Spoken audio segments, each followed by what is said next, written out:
الحمد للہ وحدہ والصلاة والسلام علی من لا نبی بعدہ اما بعد فاعوذ باللہ من الشیطان الرجیم بسم اللہ الرحمن الرحیم ان اول بیت وضع للناس للذی ببکۃ مبارکا وہدی للعالمین صدق اللہ العظیم۔ معزز سامعین، اگر بندے کو اللہ تبارک و تعالیٰ کے گھر سے سچی محبت ہو، اللہ کے رسول صلی اللہ علیہ وسلم سے سچی محبت ہو، میرے دوستو ایسے عاشقوں کے لیے وہاں پر پہنچنا مشکل نہیں ہوتا ہے۔ بھلے ہی دنیاوی اعتبار سے ان کے پاس اسباب اور وسائل نہ ہو، لیکن عشق کی بنیاد پر اللہ تبارک و تعالیٰ ان کو حرمین کی حاضری نصیب کر دیتا ہے۔ اگر ہم ہمارے اکابر، ہمارے اسلاف کے حالات کو پڑھیں تو ہمیں سمجھ میں آتا ہے کہ ہمارے اکابر اور ہمارے اسلاف کو حرمین سے کتنی محبت تھی۔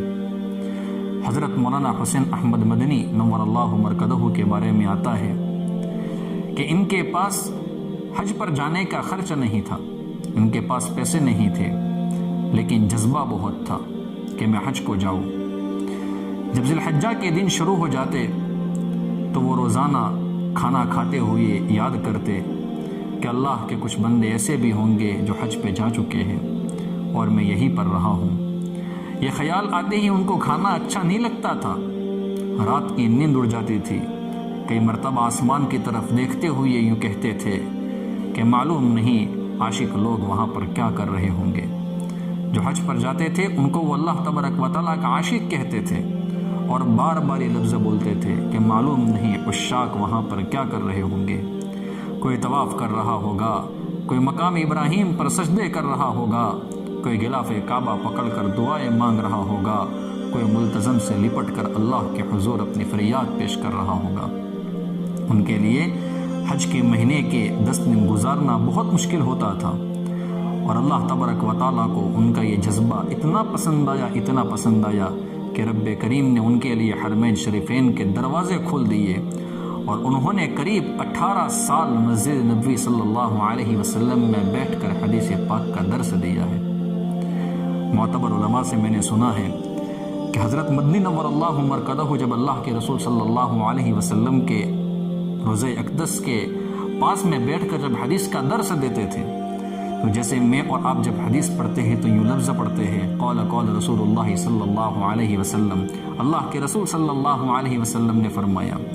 لیکن چونکہ حضرت سید تھے، اللہ کے رسول صلی اللہ علیہ وسلم کی اولاد میں سے تھے، تو حضرت مدنی یوں نہیں کہا کرتے تھے، وجد کی کیفیت میں جب ہوتے تھے یوں فرمایا کرتے تھے قال جدی، میرے نانا نے فرمایا، قال جدی، میرے نانا نے فرمایا۔ میرے دوستو، اللہ تبارک و تعالیٰ نے ان کے لیے کیسا انتظام فرمایا۔ ترستے تھے حرمین میں پہنچنے کے لیے، لیکن عشق کی بنیاد پر اللہ نے 1 سال نہیں، 2 سال نہیں، قریباً 18 سال تک آپ کو وہاں پر رکھا ہے۔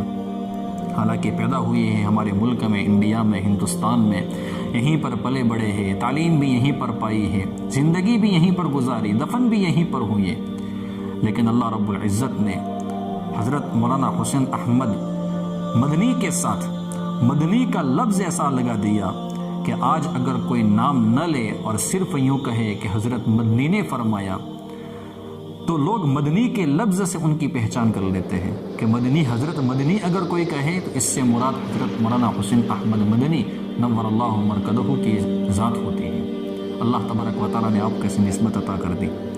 اس لیے میرے دوستو، عشق بہت اپنے اندر پیدا کرے، اور اگر محبت نہیں آتی ہے تو اللہ تبارک و تعالیٰ سے مانگے کہ اللہ ہمیں اپنے گھر کی محبت عطا فرما، بیت اللہ کی محبت عطا فرما، کعبے کی محبت عطا فرما، اپنے نبی کے روضہ اقدس کی محبت عطا فرما۔ محبت کی بنیاد پر میرے دوستو اللہ تبارک و تعالیٰ وہاں پر پہنچا دیتے ہیں۔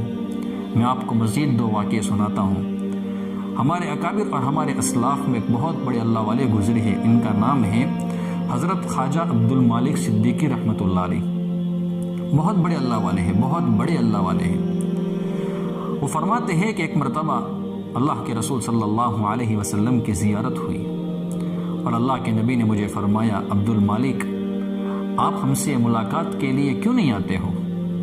کیوں ہمارے پاس نہیں آتے ہو؟ تو حضرت فرماتے ہیں کہ میں نے اللہ کے رسول صلی اللہ علیہ وسلم کو خواب میں یوں فرمایا، کیا رسول اللہ، تمنا تو بڑی ہے، تمنا تو بہت ہے، یا رسول اللہ اسباب اور وسائل ہمارے پاس نہیں ہیں۔ اللہ کے رسول صلی اللہ علیہ وسلم نے ارشاد فرمایا عبد المالک فکر مت کرو، ہم اس کا انتظام کر لیں گے، ہم کہہ دیں گے۔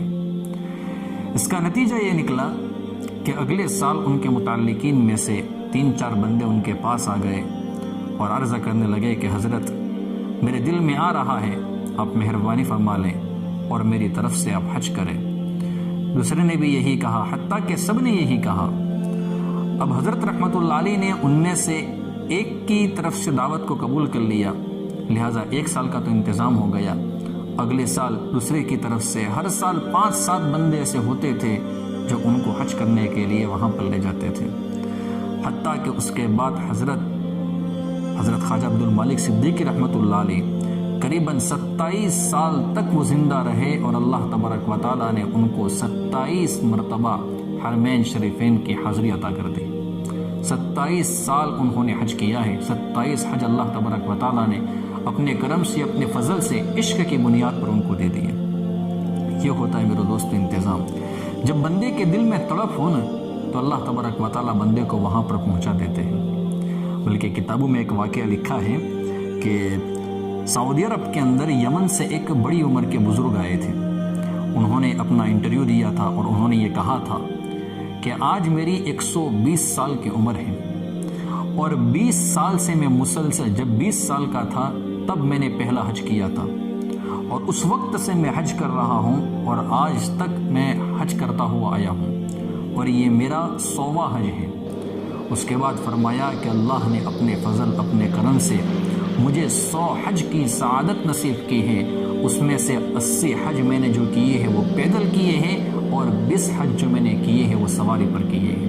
یہ کافی عرصہ پہلے کی بات ہے، کئی سال پہلے کی بات ہے، لیکن اللہ تبارک و تعالیٰ کے میرے دوستوں کچھ عاشق ایسے بھی ہوتے ہیں جن کو اللہ تبارک و تعالیٰ 1 مرتبہ نہیں، 2 مرتبہ نہیں، 3 مرتبہ نہیں، 100 مرتبہ اپنے دربار پر بلاتا ہے۔ ان کو کیا لوگ ہوتے تھے یار یہ لوگ، کیسا ان کے دلوں کے اندر عشق تھا، کیسی ان کے دلوں کے اندر محبت تھی۔ میرے دوستو آج ہمارے دلوں میں ایسی محبت نہیں ہے، اللہ کرے کہ ہمیں ایسی محبت مل جائے۔ میں دعا کرتا ہوں کہ اللہ تبارک و تعالی ہم سب کو اپنے دربار کی بار بار حاضری عطا فرمائے، آمین یا رب العالمین۔ وآخر دعوانا ان الحمد للہ رب العالمین۔